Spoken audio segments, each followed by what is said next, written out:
제가 대통령께서 딱 잡아드리라는 지시를 받고 누군가 잡는구나, 우리 국정원도 동원이 돼야 되는 거구나 라고 생각해서 자신은 급하게 방첩사령관한테 전화를 했던 겁니다. 그런 추정을 가지고. 근데 명단을 딱 받아보니까 제가 생각했던 부분하고 많이 달랐고.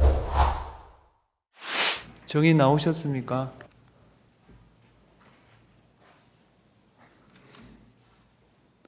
일단 앉으세요. 주신문 30분 하십시오. 홍장훈 전 차장님, 이제 증인이라고 하겠습니다. 증인이라고 하겠습니다. 그리고 피청구인 대통령은 피청구인이라고 말하겠습니다. 1항입니다.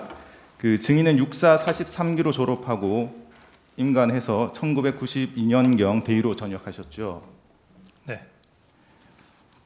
그리고 1992년경부터 국가안전기획부에서 근무하다가 2023년 11월 26일부터 2024년 12월 6일까지 국가정보원 제1차장으로 근무하셨죠. 예. 증인은 국정원에서 약 32년 동안 근무하셨죠. 그 부분에 대해서는 제가 2020년 12월에 일단 퇴직을 한번 해서 2021년 1월부터 2022년 7월 15일 재임용될 때까지 퇴직 기간이 있으니까 예. 약 30년 정도 약 근무했다고 하는 것이 30년 맞을 것 정도 같습니다. 근무하셨죠. 예. 네, 이항입니다. 그 증인은 여인영이 방첩사령관으로 취임한 이후 방첩사와 국정원이 협업할 일이 있어서 업무적으로 알고 지내셨죠. 네. 여인영이 육사 48기였기 때문에 증인에게 선배님이라고 불렀죠. 네. 그 증인은 김선호 국방부 차관과 육사 43기 동기시죠. 그렇습니다. 그 증인은 2024년 12월 6일 국회 정보위원회 위원장 면담과 2024년 12월 11일 검찰 조사, 그리고 2025년 1월 22일 국회 국정조사에서 모두 사실대로 진술하셨습니까? 네.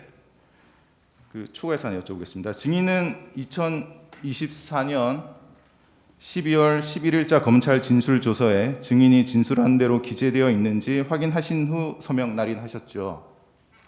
그렇습니다. 5항입니다. 그 비아폰은 통화와 문자만 할 수 있는 휴대전화로 비아폰에 입력된 전화번호끼리만 연락이 가능한 휴대전화이죠.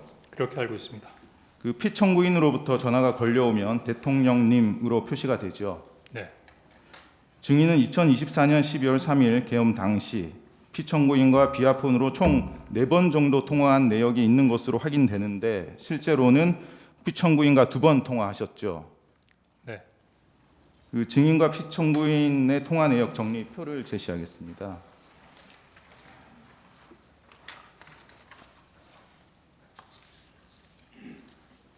그 증인과 피청구인의 통화 내역을 정리하면 이 표의 내용이 맞죠. 네. 다음입니다. 증인은 2024년 12월 3일 오후 저녁 8시경에 피청구인으로부터 비아폰으로 걸려온 전화를 받지 못하셨죠. 네. 그 보좌관으로부터 피청구인이 비아폰으로 전화했다는 연락을 받고 그 12월 3일 오후 8시 22분경에 피청구인에게 다시 전화를 거셨죠. 네. 피청구인은 증인에게 별일 없냐라고 말하면서 한두 시간 후에 중요하게 할 이야기가 있으니 전화기를 잘 듣고 대기하고 있으라고 지시하였죠. 네. 증인은 곧바로 증인의 집무실로 복귀하셨죠. 네. 그 12월 3일 오후 10시 23분경에 피청구인의 비상계엄 발표가 있었죠. 네. 증인은 이때 비상계엄 사실을 처음 아셨던 건가요? 네. 증인은 상황을 파악하기 위해서 김선호 국방부 차관에게 전화를 거셨죠. 네. 그 어떤 대화를 나누셨습니까?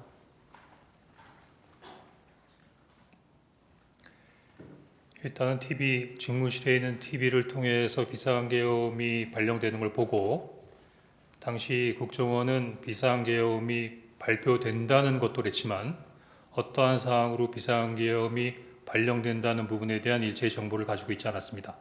따라서 일단 비상계엄 관련된 부분으로 혹시 군에서는 이 사항을 파악하고 있는가를 확인하기 위해서 우선 첫 번째로 국방부 차관에게 전화를 했고 국방부 차관한테 전화를 드렸더니 전혀 모르고 있었습니다. 그래서 제가 지금 비상계엄이 발령됐다는 말을 통보했고 김선호 차관도 나도 지금 빨리 사무실로 나가봐야겠다라고 하면서 전화를 끊었던 기억이 납니다. 예. 그 후 증인은 12월 3일 오후 10시 45분경 여인영 방첩사령관에게 개인 전화로 전화를 거셨죠. 그렇습니다. 상황을 파악하기 위해서 전화를 하셨던 건가요? 네, 그 여인영 사령관은 전화를 받지 않았고 1분 후인 10시 46분경에 다시 여인영 사령관으로부터 전화가 걸려왔었죠. 네. 그 증인과 피청구인 여인영 사령관의 통화 내역 정리표를 제시하겠습니다. 이제 이 표는 이제 대통령, 여인영 사령관, 증인 사이의 통화 내역을 시간대별로 정리한 표입니다. 그 증인이 비상계엄 당시 피청구인 여인영과 통화한 내역을 정리하면 이 표의 내용이 맞죠. 그렇습니다. 그 12월 3일 22시 46분경에 여인영 사령관과 어떤 대화를 나누셨습니까?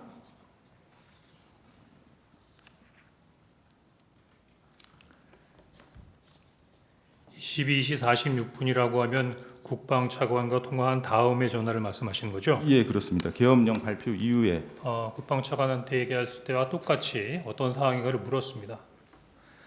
그런데 당시 그 연영사령관은 어떤 상황이냐고 물어보는 저의 질문에 대해서 저희도 몰랐습니다. 그냥 위에서 시키는 대로 하는 겁니다. 라고 답변을 했고 뭐 상당히 바쁘게 돌아가서 그런지 추가적인 부분으로 대화하려는 어떤 느낌이 없어서 방첩사까지도 이 상황을 모르고 있었나? 라는 궁금증을 좀 가진 상태에서 전화를 끊었습니다. 예.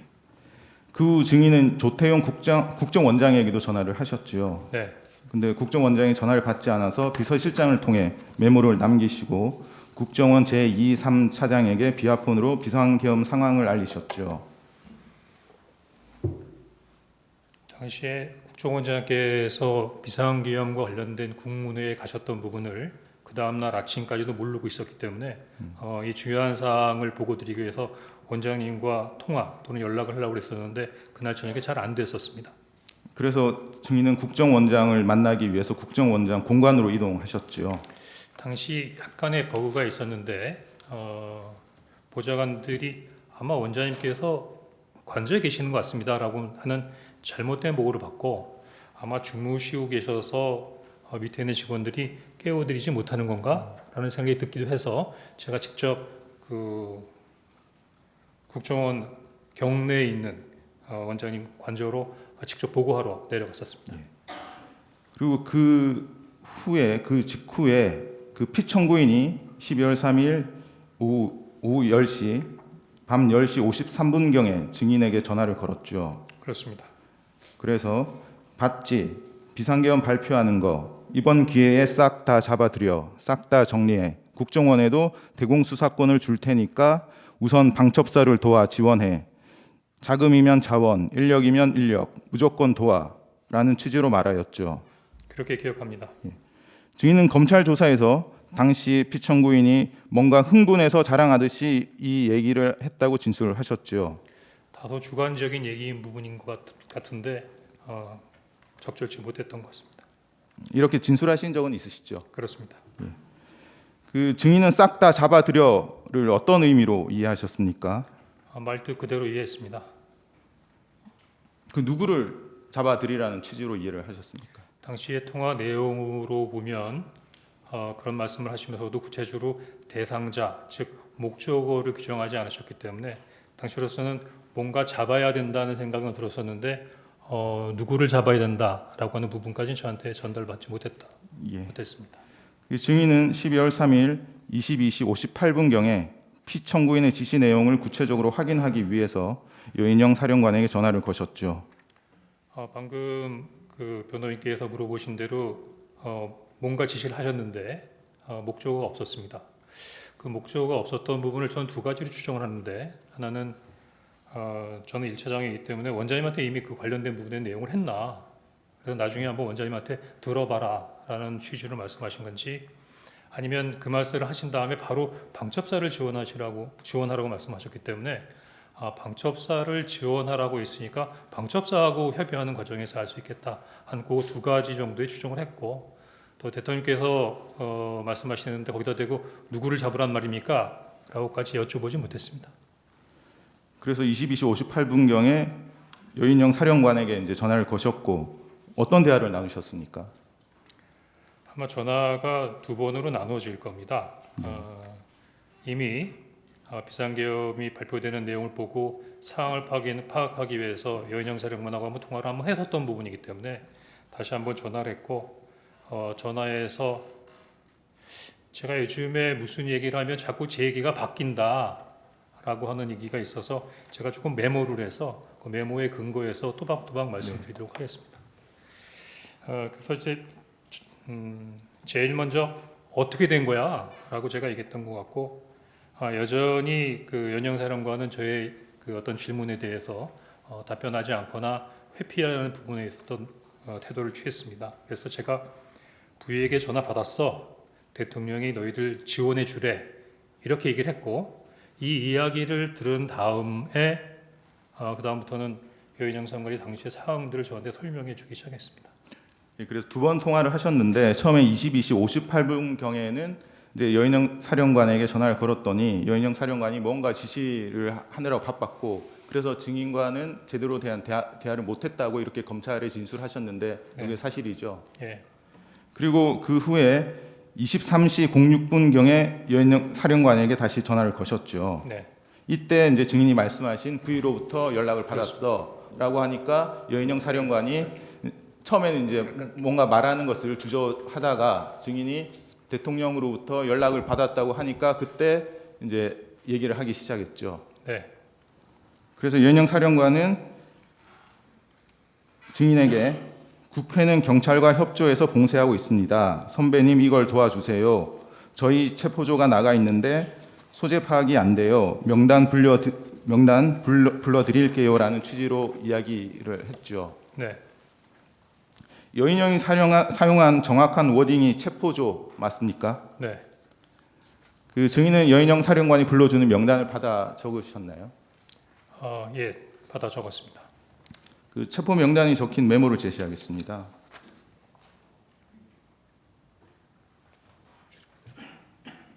그 이 메모는 증인이 검찰에 제출한 메모입니다. 그 증인이 작성한 메모 맞습니까? 조금 설명을 드리면 아까 말씀드린 대로 제가 국정원장에게 보고를 드리기 위해서 관저에 갔었고 관저에 내려가 있는 상태에서 대통령님으로부터 전화를 받았습니다. 그 바로 이어서 지상을 규명하기 위해서 방첩사령관한테 전화했는데 방금 얘기한 대로 방첩사령관이 명단을 불러주는데 이렇게 책상에 앉아서 여유 있게 적었던 부분이 아니라 당시 국정원장 관사 입구에 있는 공터였기 때문에 서서 제 포켓에 있던 메모지에다 막 적었었습니다. 사무실에 가서 다시 보니까 제가 봐도 이거 알아보기가 어려울 만한 것 같아서 제가 보좌관을 불러서 야 이거 좀 정서해봐라 라고 해서 적었는데 지금 정서로 되어 있는 대당자들의 인물의 어떤 글자는 제 보좌관의 글씨고 이 밑에 막 흘려 써 있는 글씨체가 제 글씨체입니다. 제가 왼손잡이라서 글씨체가 조금 좀 흘려 쓰는 부분이라 상대방들이 좀 알아보기 어렵습니다. 그래서 그렇게 만들어진 메모입니다. 증인의 말씀은 요 위쪽 그 체포 명단이 적힌 부분은 제 메모를 제가 막 쓴 메모를 보고 제 보좌관이 정서로 옮겨 적은 거고 예. 요 밑에 막 흘려 써 있는 부분은 제 그 메모에다가 당시 사령관이 저한테 얘기했던 부분들을 잊지 않기 위해서 추가로 제가 그 위에 덧붙여서 메모를 해 놓은 겁니다. 예. 이 메모를 보면 그 처음에는 16명, 14명이라는 기재도 있고 16명이라는 기재가 있었고 그 후에 이 16명이라는 기재가 이제 삭선 표시돼서 지워진 것으로 보입니다.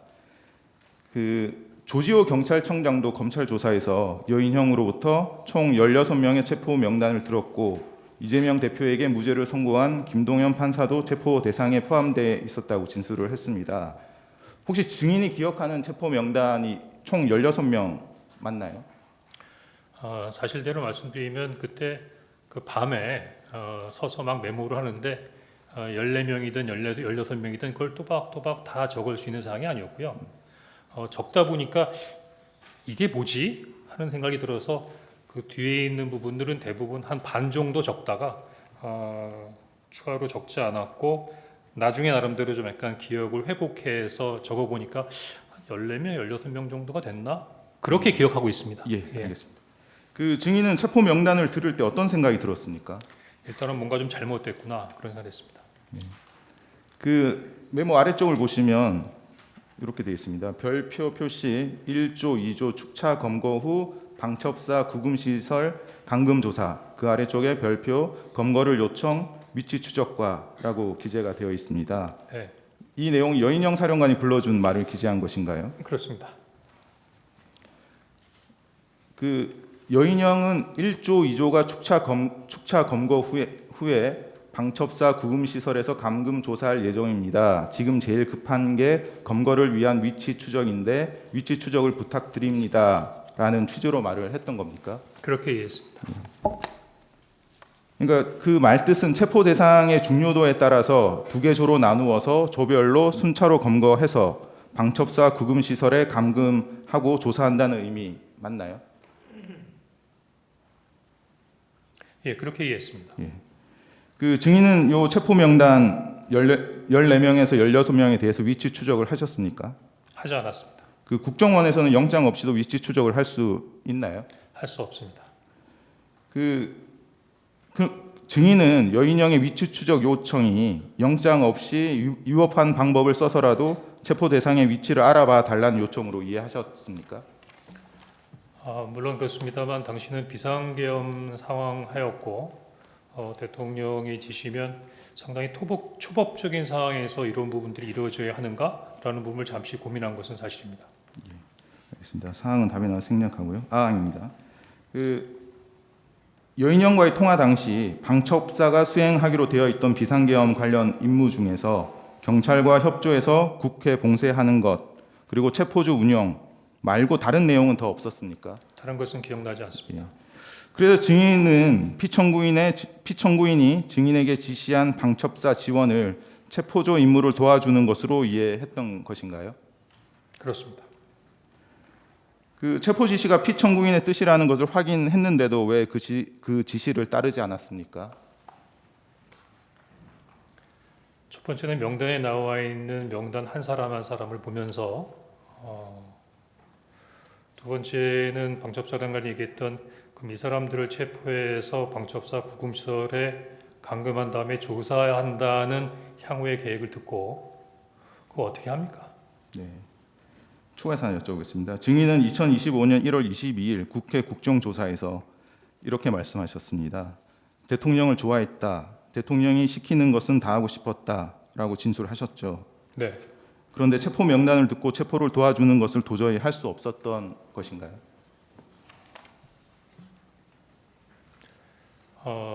조금 부연해서 설명을 하면 제가 대통령께서 딱 잡아드리라는 지시를 받고 누군가 잡는구나. 그다음에 방첩사에 지원을 하라고 지시하실 때 저는 속으로 어떻게 추정하고 생각을 했냐면 우리가 뭔가 좀 놓쳤는데 방첩사가 한 건을 했구나. 지난번에 국회에서 말씀드릴 때는 국내라고 그러는데 국내가 아니라 군대 내에 방첩사가 군을 담당하니까 그래서 군대 내에 어떤 그 간첩단 사건을 방첩사에서 적발했기 때문에 지금 방첩사가 굉장히 급하게 진행되고 있는 부분이고 그렇다고 하면 당연히 국정원에도 그런 부분들을 지원해 줘야 되는 부분이기 때문에 우리 국정원도 동원이 돼야 되는 거구나라고 생각해서 사실은 급하게 방첩사령관한테 전화를 했던 겁니다. 그런 추정을 가지고. 근데 명단을 딱 받아보니까 제가 생각했던 부분하고 많이 달랐고 사실은 지금도 이런 분들을 왜 체포해서 구금해서 감금 조사하려고 했는지 아직 이해 못하겠습니다. 예, 알겠습니다. 구항입니다. 그 증인은 12월 3일 23시 30분경 조태용 국정원장 집무실에서 국정원장, 국정원 제2, 3차장, 기획조정실장과 함께 비상계엄에 관한 긴급 회의를 하셨죠. 네. 그리고 증인은 이 정무직 회의, 긴급 회의 직후에 조태용 국정원장을 다시 찾아가서 독대를 하셨죠. 네. 그리고 그 국정원장에게 피청구인이 방첩사를 지원하라고 합니다. 그리고 방첩사가 이재명, 한동훈을 잡으러 다닙니다라고 보고하셨죠. 네. 그 얘기를 들은 조태용 국정원장은 어떤 반응을 보였습니까?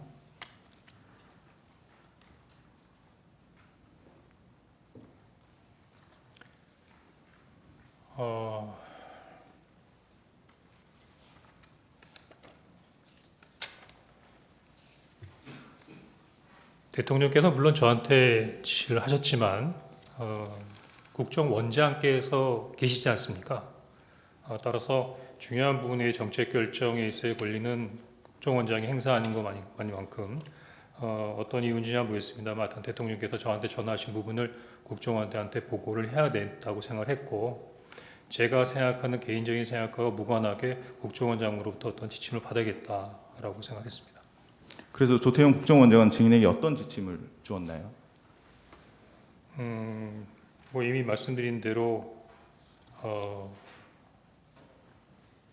약간 국정원장님하고는 얘기가 달라서 뭐 조금 부분적으로 뭐 최근에는 뭐 어느 정도 인정하시는 부분도 있지만 긴 얘기를 하지 않았습니다. 딱 4가지 문장을 얘기했습니다. 첫 번째는 대통령님으로부터 전화를 받았습니다. 두 번째는 그 다음날 국정원장께서 해외 출장이 예정돼 있었기 때문에 원장님께서 아마 이미 해외 출장을 출발하신 줄 알고 국내에 안 계신 줄 알고 1차장인 저에게 전화를 하신 것 같습니다. 계속 묵묵부답이셨고 그래서 이게 좀 말씀을 드리겠다 싶어서 대통령께서 방첩사를 지원하라고 합니다. 말씀이 없으셨고 그래서 방첩사에서 지금 이 사람들을 잡으러 다닌답니다 라고 말씀드렸는데 내일 얘기합시다 라고 말씀하셔서 아니 이게 내일 얘기할 사항인가 싶어서 원장님 최소한의 업무 방향과 지침 주셔야죠 라고 말씀드렸더니 대화하는 소파에서 일어나셔 가버리셨기 때문에 좀 더 세부적인 내용을 보고 드릴 수 있는 기회가 없었고 아무런 지침도 주지 않으셨습니다. 예, 알겠습니다. 다행입니다. 그 증인은 조태용 국정원장에게 이렇게 보고한 것 외에 국정원 다른 간부나 직원들에게 대통령의 지시를 전파하거나 방첩사령관을 통해 확인한 정치인 등 체포 협조를 위해 임무를 지시한 사실이 있습니까? 일부 언론하고 조태용 원장님께서 또 이 내용을 찝어서 말씀하시면서 뭐라고 말씀드렸냐면 당시 정보위에서 김병기 의원이 제 대담 얘기를 전달하면서 홍 장관이 혼자만 알고 있었다겠다. 그래서 본인한테는 보고를 하지 않았다라는 부분에 있어서 근거로 말씀을 하시는 것 같은데 그건 사실과 다릅니다. 다시 정보위 면담하는 과정에서도 당연히 정보위 위원께서 이 사실을 국정원장에게 보고하셨습니까? 라고 해서 제가 이거 원장님한테 이렇게 보고를 드렸다가 말씀드렸습니다. 그러면 그 정보위 면담에서 이미 보고를 다 드렸는데도 불구하고 혼자 알았다는 게 무슨 뜻이냐? 이 앞뒤 콘텍스트를 빼니까 좀 오해할 수 있는 부분인데 대통령께서 지시하신 내용이고 방첩사로부터 어떠한 부분을 지원해달라는 얘기를 들었지만 아무에게도 얘기하지 않았습니다. 그 뜻은 뭐냐면 제 밑에 있는 어느 부서장, 어느 간부 또는 뭐 특정한 부분의 직원들을 만들어서 팀을 꾸린다든가 일체 부분에 대한 지시를 하지 않고 저만 알고 있었고 아무 말도 하지 않았다는 뜻이고 지금 무슨 말이냐면 그 관련된 부분에 대한 일체의 임무 지시를 한 적이 없습니다. 예, 알겠습니다. 10항입니다. 그 증인은 2024년 12월 5일 그 아침 7시 50분경 김태효 대통령실 안보 1차장에게 텔레그램 메시지를 보내서 피청구인이 국민에게 진정한 사과를 해야 한다는 의견을 전달하셨죠. 예, 사실입니다. 예. 그 증인이 김태효 그 실장에게 보낸 메시지를 제시하겠습니다.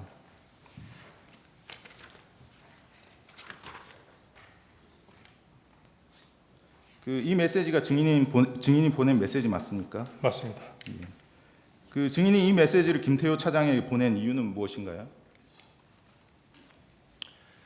12월 3일 날 물론 특별한 부분에 지시도 하지 않고 지나갔지만 곧 계엄이 해제되고 계엄군이 철수했습니다. 그래서 12월 4일 날 하루가 지냈는데 대부분의 사람들은 아무 일도 일어나지 않은 것처럼 행동들을 하시더라고요. 근데 저는 두 가지가 보였습니다. 정확히 따지면 두 가지 걱정스러웠습니다. 제가 보기에는 군이 이미 철수된 부분이지만 저는 군이 안정화되지 않았다고 판단했습니다. 따라서 이렇게 군이 안정화가 안 된 상태에서 향후에 어떤 일이 일어날 수도 있을까라는 부분에 있어 다소의 우려를 가지고 있었고요. 두 번째는 지금 일어나는 이러한 일이 일어날지도 모르겠다라고 하는 큰 불안감이 있었습니다. 왜냐하면 그날 밤 여의도 국회에서 일어나는 일들을 몇몇 사람들만이 아는 게 아니라 방송을 통해서 전 국민이 마치 드라마나 영화를 보듯이 지켜봤기 때문에 마치 계엄군이 철수를 하고 계엄이 해제된 것이 모든 것이 다 일어나지 않은 것처럼 돌아올 수는 없겠다라는 생각이 들어서 이런 상황에서 뭔가 빨리 문제를 해결하지 않으면 이게 좀 더 큰 위기로 다가오겠다는 생각이 들어서 사실은 대통령님을 도와드리고 싶었습니다. 예, 알겠습니다. 당시로서는 이렇게 하는 것이 최선이라고 생각했고 지금 생각해도 만약에 제가 말씀드렸던 것처럼 대통령께서 진심으로 국민들께 사과하시고 당시에 지금 말씀하시고 계신 여러 가지 마음의 심경을 말씀하셨다면 국민들이 훨씬 더 우리 대통령님을 이해하지 않으셨을까 하는 생각이 들고요. 다만 이 내용이 대통령님께 전달이 됐는지 안 됐는지 잘 모르겠습니다. 예, 알겠습니다. 이 메시지에 대한 김태호 차장의 답이 있었습니까? 없었습니다. 증인은 12월 5일 오후 4시경 국정원장으로부터 대통령의 뜻이라며 경질 통보를 받았고 사직서를 쓰라는 요구에 응하셨죠. 그렇습니다. 초과해서 묻겠습니다. 증인은 사직서를 쓰라는 요구에 이제 순순히 응하신 것 같은데 비상계엄 당일 대통령의 지시를 따르지 않은 결과라고 생각해서 응했던 것인가요? 두 가지 정도가 있는데요. 제가 사실은 12월 4일 날 국정원장께서만 해외 출장이 계획돼 있던 게 아니고 저도 12월 4일 아침 9시에 김포공에서 출발하는 그 해외발 항공기를 타도록 해외 출장이 준비되어 있었습니다. 일반적인 부분에 있어서의 어떤 출장이 아니고 국정원의 공무이기 때문에 말씀드리기 어려운 부분이지만 굉장히 중요한 출장이 계획되어 있었습니다. 그런 상태에서 갑자기 12월 5일 날 시간이 없어서 좀 짧고 빠르게 말씀해 주시면 감사하겠습니다. 예. 예, 알겠습니다. 다음 질문 넘어가겠습니다. 국정원장은 수사기관에서 증인이 12월 4일 오후에 이제 국정원장 자신에게 이재명 대표에게 전화 한번 하시죠라고 말한 것이 정치 중립 위반이라고 판단해서 자신이 대통령에게 교체 건의를 한 것이지 대통령으로부터 먼저 경질 지시를 받은 것은 아니라고 이제 진술을 하고 있습니다. 증인이 이재명 대표에게 전화 한번 하시죠라고 조태용 국정원장에게 건의한 것은 사실인가요? 사실입니다. 예, 그런 건의를 하신 이유가 뭔가요?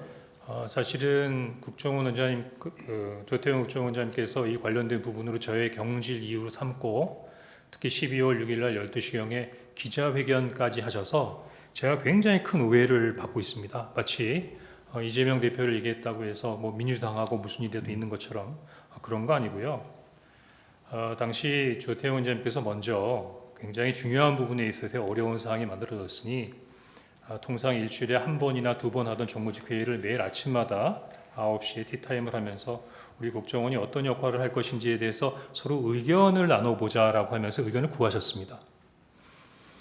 특히 12월 4일 정도에 제가 언론을 보고 확인한 부분은 당시 야당 대표께서 비상계엄으로 군 병력을 동원하는 것 때문에 도리어 북한의 군사 위협이 더 증대되고 있다라고 하는 불안감을 초래할 수 있는 말씀을 하셔서 제가 그러면 우리 원장님한테 이 말씀을 좀 드려야겠다. 도리어 한반도 안보나 북한의 군사 관련된 부분의 위협에서는 그래도 국정원이 가장 정통한 부분이니까 이런 부분들은 잘 관리가 돼 있으니까 그렇게 불안해하지 않으셔야 된다는 부분으로 조금 민심을 좀 안심시키고 야당이지만 야당의 어떤 그런 부분들을 좀 약간 좀 안심시킬 수 있는 부분에 있어서 소통의 통로가 있었으면 좋겠다. 하라는 차원에서 원장님께 건의를 드렸던 예. 겁니다. 아이디어 차원에서. 예, 알겠습니다.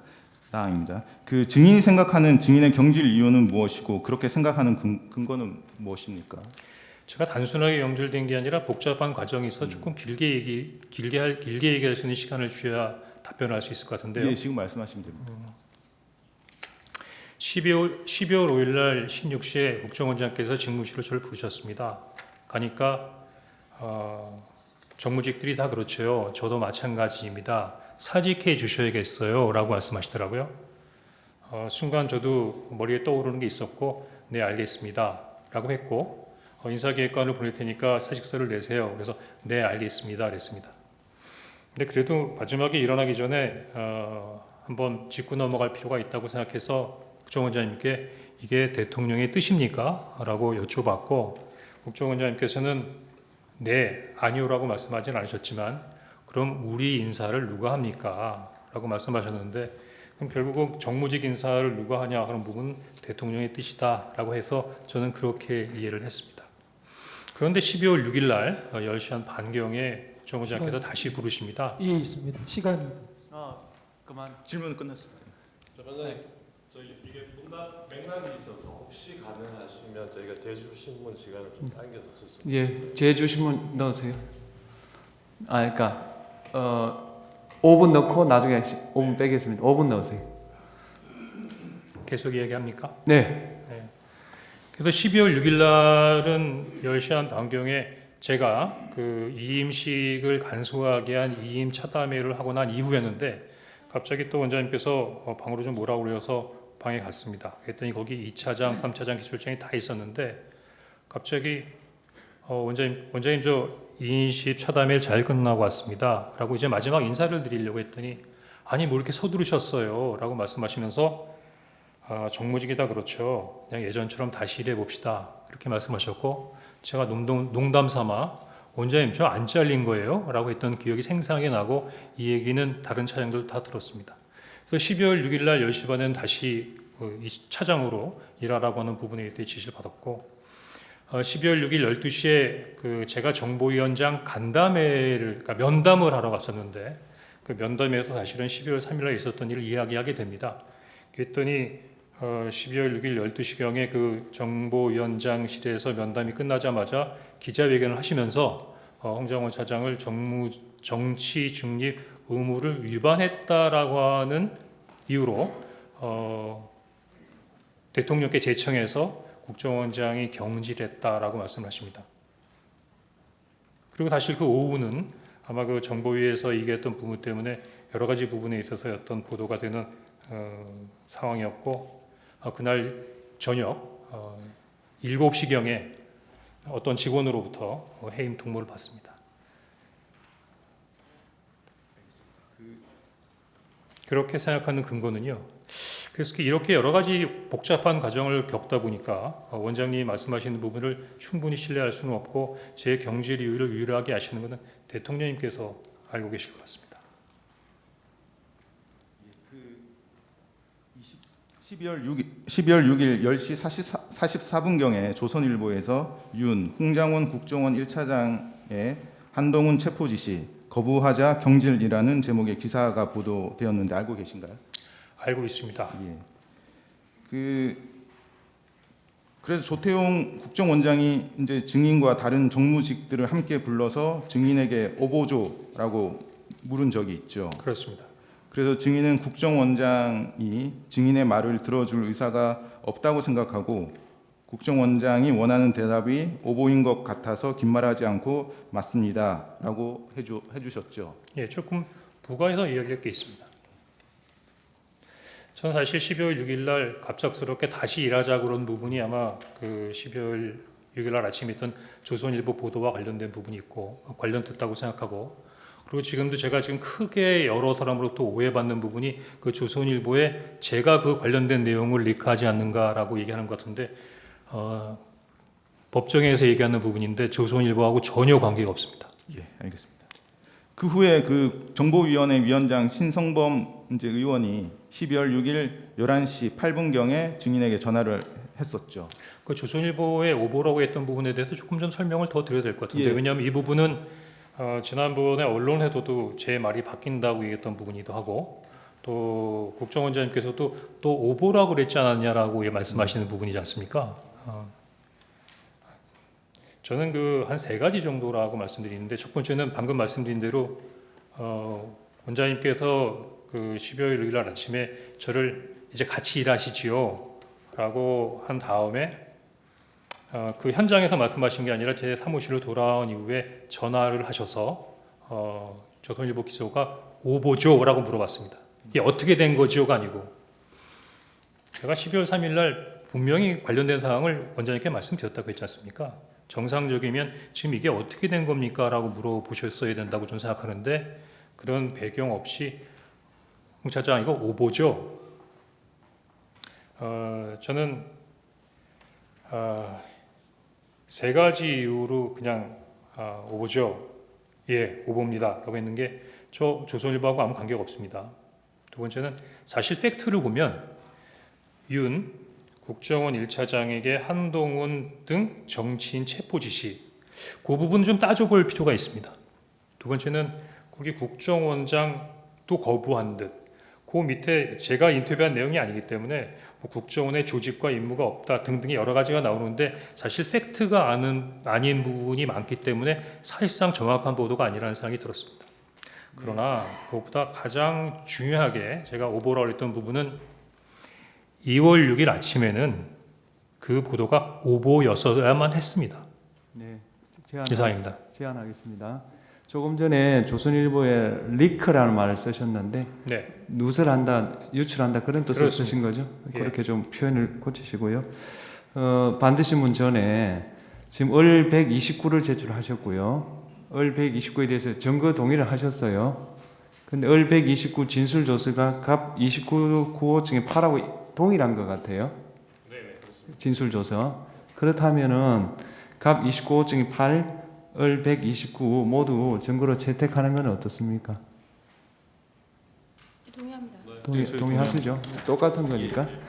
그러므로 채택하면 되겠죠.